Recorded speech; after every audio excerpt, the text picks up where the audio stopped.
Okay, Marty, you just dragged out some really neat pictures about the work on 464 and how the airline, is it the airline? Yes, right? the air brake. Is radically different on 464 to 463. Tell us. Well, I've said it makes so much sense having someone who's been down this road before working on this locomotive. There are many similarities, there are some differences, but I'm familiar, even Max and Jake, just yesterday we were looking at something, they're like, well, what's this piece? And I said, well, that's the mount for the Union Link. It bolts around the crosshead, right around the wrist pin, and then that's what joins the Union Link that goes to the combination lever. So I'm very familiar with these locomotives. But the advantage is also an hour away from my home in Michigan is a living, breathing example that I can go down and take pictures for reference. One of the issues we're dealing with currently is the train line, the air brake line on the tender was 1 inch and it needs to be 1.25 inches thick.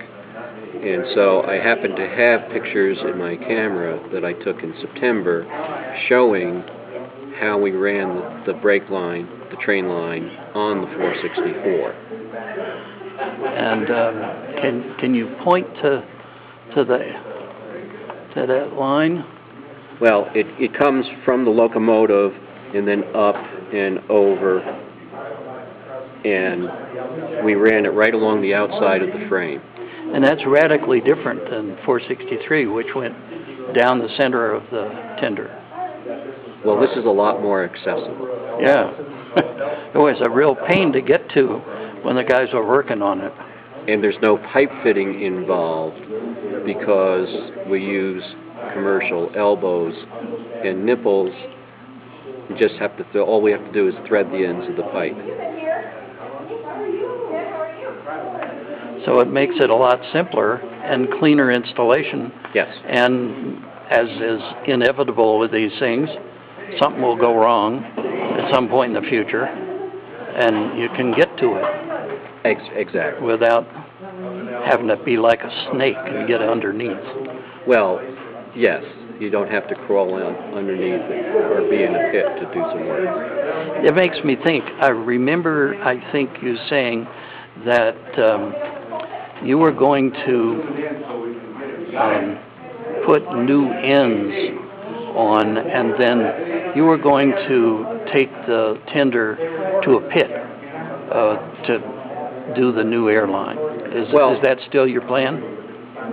Actually, I think I'm going to run the train line on 463 just like we did it on 464. Will you do that at the CRF, or will you bring it over to the railroad shop or to Monte Vista? We're not going to bring it to Monte Vista. Okay. There's no point in paying to haul it, to lift it at both ends and to haul it up there and then haul it back. We will do the work. We'll probably do the work in the locomotive shop in Antonito. Very good. So the friends will just button up the wood part and say, good, here it is, Marty. Go for it.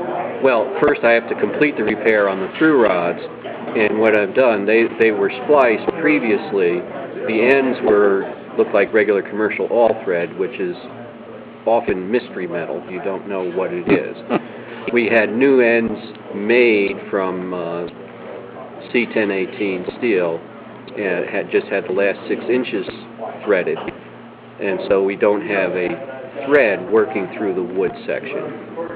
And then I will splice it properly using as the splice plates 9-inch long pieces of 1/2 by 1.5 inch hot rolled steel.